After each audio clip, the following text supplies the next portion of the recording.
Hi hello ಎಲ್ರಿಗೂ ನಮಸ್ಕಾರ. Welcome to my channel ಜೀವನ ಸತ್ಯಕತೆ. ಸ್ನೇಹಿತರೆ, ನಿಮ್ಮ ಮನೆಯಲ್ಲಿ ದೇವರು ನೆಲೆಸಿದ್ದಾರೆ ಎಂದರೆ ಈ ಸೂಚನೆಗಳು ನಿಮಗೆ ಕಂಡುಬರುತ್ತವೆ. ಮೊದಲನೆಯದಾಗಿ, ನೀವು ಮಲಗಿರುವಾಗ ಇದ್ದಕ್ಕಿದ್ದಂತೆ ಬ್ರಹ್ಮ ಮುಹೂರ್ತದಲ್ಲಿ ಎಚ್ಚರಗೊಳ್ಳುತ್ತಿದ್ದರೆ ನಿಮ್ಮ ಮನೆಯಲ್ಲಿ ದೇವರಿದ್ದಾರೆ ಎಂದರ್ಥ. ಕನಸಿನಲ್ಲಿ ದೇವಸ್ಥಾನ, ಮಂತ್ರಪಠಣ, ಪೂಜೆ ಮಾಡುವುದು ಕಂಡರೆ ನಿಮ್ಮ ಮನೆಯಲ್ಲಿ ದೇವರಿದ್ದಾನೆ ಎಂದರ್ಥ.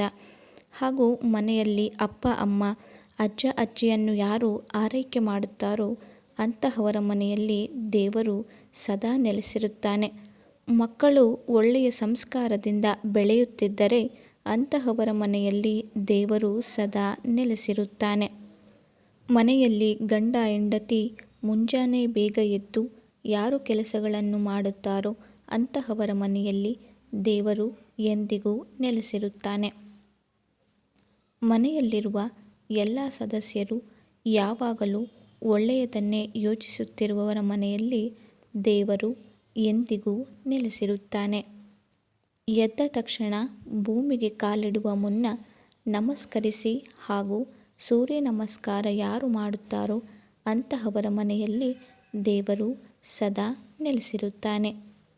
ಯಾರ ಮನೆಯಲ್ಲಿ ಹೆಣ್ಣು ಮಕ್ಕಳು ಸದಾ ನಗುತ್ತಾ ಇರುತ್ತಾರೋ ಅಂತಹವರ ಮನೆಯಲ್ಲಿ ದೇವರು ನೆಲೆಸಿರುತ್ತಾನೆ.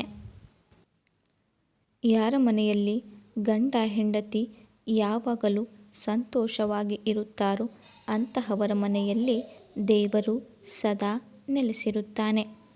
ಪ್ರತಿದಿನ ಯಾರ ಮನೆಯಲ್ಲಿ ಮುಸ್ಸಂಜೆ ಹೊತ್ತಿನಲ್ಲಿ ಅಂದರೆ ಸಂಜೆ ಹೊತ್ತು ದೀಪ ಹಚ್ಚುತ್ತಾರೋ ಅವರ ಮನೆಯಲ್ಲಿ ದೇವರು ಸದಾ ನೆಲೆಸಿರುತ್ತಾನೆ.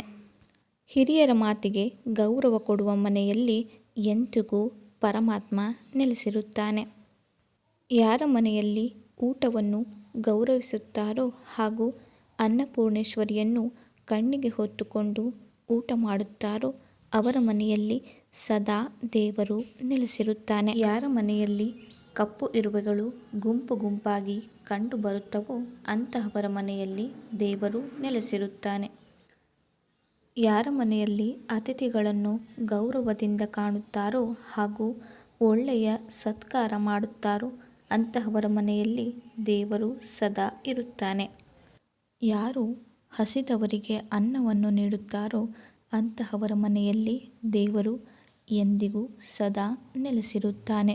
ನೋಡಿದ್ರಲ್ಲ ಸ್ನೇಹಿತರೆ, ಇದಾಗಿತ್ತು ಇವತ್ತಿನ ವಿಡಿಯೋ. ಈ ವಿಡಿಯೋ ನಿಮಗೆ ಇಷ್ಟ ಆದರೆ ಒಂದು ಲೈಕ್ ಮಾಡಿ ಹಾಗೂ ಮತ್ತಷ್ಟು ಜನರಿಗೆ ಶೇರ್ ಮಾಡಿ. ಇನ್ನಷ್ಟು ಉಪಯುಕ್ತ ಮಾಹಿತಿಗಾಗಿ ನೀವಿನ್ನೂ ನಮ್ಮ ಚಾನಲ್ನ ಸಬ್ಸ್ಕ್ರೈಬ್ ಮಾಡಿಕೊಂಡಿಲ್ಲ ಅಂದರೆ ಈಗಲೇ ಸಬ್ಸ್ಕ್ರೈಬ್ ಮಾಡ್ಕೊಳ್ಳಿ.